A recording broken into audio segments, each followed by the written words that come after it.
साथियों, बजट 2025 के अंदर इनकम टैक्स के स्लैब को वाइडर किया गया और वहीं 12 लाख रुपए तक अगर आपकी इनकम है तो कोई टैक्स आपको पे नहीं करना है। अगर आप एक सैलरीड हैं या पेंशनर हैं तो उस केस में फिर 12,75,000 तक आपको कोई टैक्स पे नहीं करना है।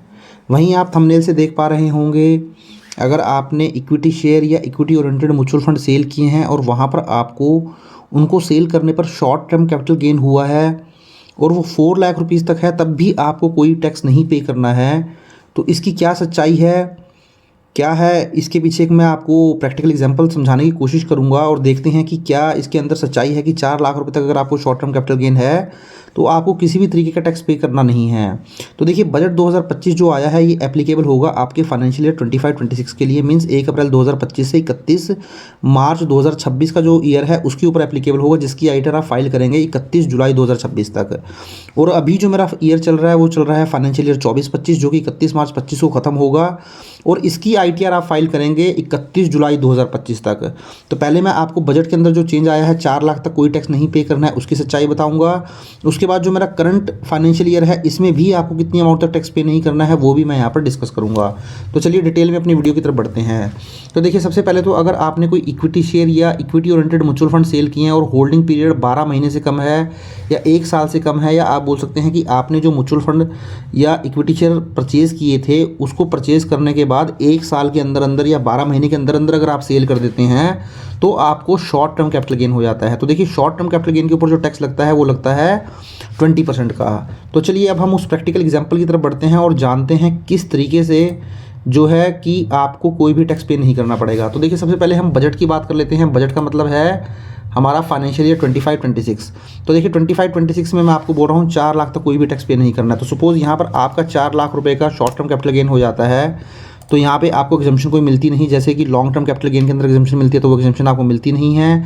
तो यहाँ पर बैलेंस इनकम आपकी बच गई 4 लाख रुपीज़। तो यहाँ मैं ये मान के चल रहा हूँ शॉर्ट टर्म कैपिटल गेन के अलावा इस फाइनेंशियल ईयर के अंदर आपकी कोई भी इनकम नहीं है, ना ही कोई सैलरी है, ना ही कोई आपका बिजनेस इनकम है, ना ही आपकी कोई रेंटल इनकम है, ना इंटरेस्ट है, कुछ भी नहीं है, केवल आपकी शॉर्ट टर्म कैपिटल गेन की ही इनकम है। तो 4 लाख रुपये तक अगर आपकी इनकम है तो उस केस में आप देखेंगे इस 4 लाख रुपये पे आपको कोई भी टैक्स पे नहीं करना है। तो क्यों नहीं करना है, चलिए इनकम टैक्स स्लैब पे आ जाते हैं। तो देखिए, ये मेरा इनकम टैक्स स्लैब है 25-26 का, जो कि बजट आने के बाद हुआ है। तो देखिए, इस बजट के अंदर क्या कर दिया गया है, अप टू 4 लाख रुपीज़ तक 0% टैक्स है, जो मेरी बेसिक एग्जम्पशन लिमिट होती है, जो कि फाइनेंशियल ईयर 24-25 के लिए जो मेरा अभी करंट फाइनेंशियल ईयर चल रहा है इसके अंदर ये लिमिट है 3 लाख रुपीज़ तक। जो मेरी 3 लाख की बेसिक एग्जम्पशन लिमिट थी उसको बढ़ाकर अब 4 लाख रुपीज़ कर दिया गया है।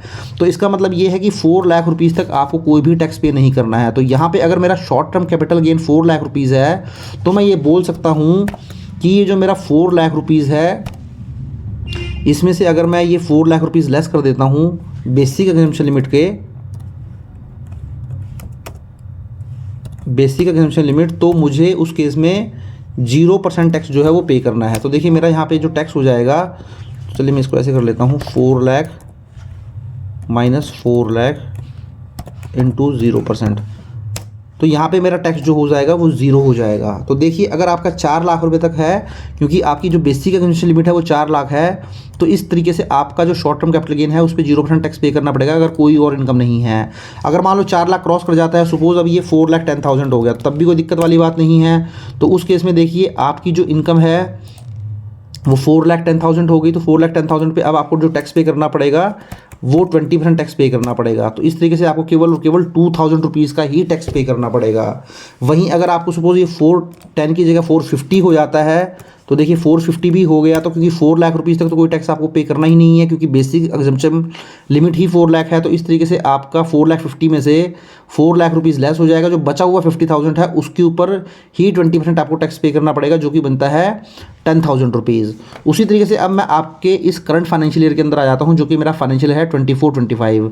तो अभी करंट फाइनेंशियल ईयर के अंदर अगर आप टैक्स स्लैब देखेंगे तो यहाँ मेरी जो लिमिट है बेसिक एग्जम्पशन लिमिट वो 3 लाख रुपीज़ है। तो कहने का मतलब है 3 लाख रुपीज़ तक जो है वो कोई भी टैक्स पे नहीं करना पड़ता है आज के टाइम में आपको। तो अगर आपका 3 लाख रुपीज़ तक है तो इस 3 लाख रुपीज़ के ऊपर आपको माइनस 3 लाख रुपीज़ आप करेंगे इंटू 20%, तो आपको कोई टैक्स पे नहीं करना पड़ेगा।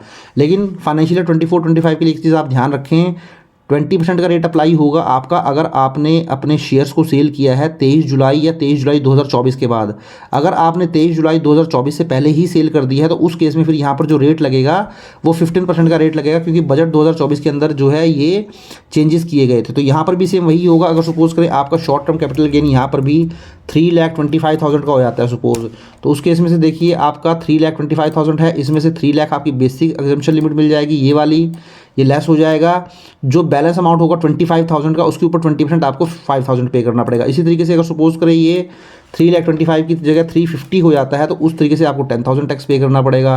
तो इस तरीके से देखिए यहाँ पर भी आपको टैक्स पे करना पड़ेगा 3 लाख की एग्जम्पशन के बाद। तो यहाँ पर भी यही मान के चल रहा हूँ कि मैं इसके अलावा आपकी कोई और अदर इनकम नहीं है, केवल और केवल शॉर्ट टर्म कैपिटल गेन ही है। तो इस तरीके से आप देखें किस तरीके से शॉर्ट टर्म कैपिटल गेन के ऊपर भी 4 लाख रुपए तक अगर आपका शॉर्ट टर्म कैपिटल गेन है तो कोई टैक्स आपको पे नहीं करना पड़ेगा फाइनेंशियल ईयर 25-26 के लिए। बजट के बाद जो फाइनेंशियल ईयर एप्लीकेबल होगा, वहीं करंट फाइनेंशियल ईयर में आपको 3 लाख रुपए तक अगर शॉर्ट टर्म कैपिटल गेन है तो कोई टैक्स पे नहीं करना है। इसी तरीके से लॉन्ग टर्म कैपिटल गेन के ऊपर भी मैंने वीडियो बनाया है कि लॉन्ग टर्म कैपिटल गेन में भी आपको टैक्स पे नहीं करना पड़ता है एक लिमिट तक। उस वीडियो का लिंक आपको नीचे डिस्क्रिप्शन में मिल जाएगा, आप जाएँ और देख लें। तो वीडियो अच्छा लगा तो इसको लाइक करें, शेयर करें, और चैनल पर फर्स्ट टाइम विजिट किया है तो चैनल को भी सब्सक्राइब कर लें। Thank you very much, have a nice day, take care.